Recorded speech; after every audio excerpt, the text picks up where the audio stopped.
ಜೇವರ್ಗಿ ತಾಲೂಕಿನ ಸ್ವನ್ ಕ್ರಾಸ್ ಬಳಿ ಇರುವ ಶಿವಾನಂದ ಶಿವಯೋಗಿ ಗ್ರಾಮೀಣ ಜನಕಲ್ಯಾಣ ಶಿಕ್ಷಣ ಸಂಸ್ಥೆಯಲ್ಲಿ ನೂತನವಾಗಿ ಶ್ರೀ ಸಿದ್ದಲಿಂಗೇಶ್ವರ ಕಂಪ್ಯೂಟರ್ ತರಬೇತಿ ಕೇಂದ್ರ ಮತ್ತು ಎಲ್ಕೆಜಿ ಯುಕೆಜಿ ನೂತನ ತರಗತಿ ಕಟ್ಟಡಗಳ ಕೋಣೆಗಳು ಪೂಜ್ಯ ಶ್ರೀ ಶಿವಾನಂದ ಮಹಾಸ್ವಾಮಿಗಳು ವಿರಕ್ತ ಮಠ ಸ್ವನ್ ಮತ್ತು ಊರಿನ ಗ್ರಾಮಸ್ಥರ ಸಮ್ಮುಖದಲ್ಲಿ ಉದ್ಘಾಟನೆಗೊಂಡಿತು.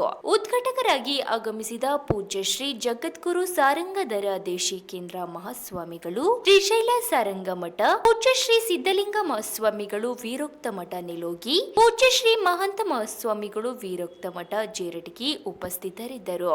ಬ್ಯೂರೋ ರಿಪೋರ್ಟ್ ಮುತ್ತು ಭುವಿ. ಕಂಪ್ಯೂಟರ್ ಒಂದು ಏನು ವಿದ್ಯುನ್ಮಾನ ಅಂದ್ರೆ ಹೌದಲ್ರಿ.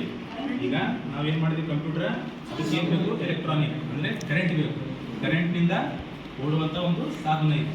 ಹಾಗಾಗಿ computer is A electronic device. Computer ಮತ್ತೆ ಮುಂದೆ ಹೇಳ್ತಾನೆ, ದತ್ತಾಂಶಗಳನ್ನ ಅಥವಾ ಅಂದ್ರೆ ಡಾಟಾ ದತ್ತಾಂಶಗಳನ್ನ ಅರ್ಥವತ್ತಾಗಿ ಪರಿವರ್ತಿಸುವ ಒಂದು ಯಂತ್ರ. ಅಂದ್ರೆ ಇನ್ನೂ ಸರಳವಾಗಿ ಹೇಳ್ಬೇಕಪ್ಪ ಅಂದ್ರೆ, ನಮಗೆ ಏನಾದರೂ ಒಂದು ಮಾಹಿತಿ ಬೇಕಾಗಿತ್ತಪ್ಪ ಅಥವಾ ನಮಗೆ ಏನಾದರೂ ಒಂದು ಲೆಕ್ಕ ಬೇಕಾಗಿತ್ತಪ್ಪ ಅಂದ್ರೆ ಅದನ್ನ ನಾವು ಏನ್ ಮಾಡ್ತೀವಿ, ಕಂಪ್ಯೂಟರ್ಗೆ ಹೇಳ್ತೀವಿ. ಅದು ಏನ್ ಮಾಡ್ತದ, ವಿತಿನ್ ಸೆಕೆಂಡ್ ಅಲ್ಲಿ ನಮಗೆ ಸಹಾಯ ಮಾಡ್ತದೆ. ಅದಕ್ಕೆ ನಮಗೆ ಬೇಕಾದ ಮಾಹಿತಿಯನ್ನ ಕಂಪ್ಯೂಟರ್ ಏನ್ ಮಾಡ್ತದೆ, ಫಸ್ಟ್ ಲೆಕ್ಕ ಹಾಕುವ ಜೊತೆಗೆ ಅದು ಸಂಗ್ರಹಣೆ ಮಾಡ್ಕೊಳ್ತದೆ. ಸಂಗ್ರಹಣೆ ಮಾಡಿ ಕೊನೆಯದಾಗಿ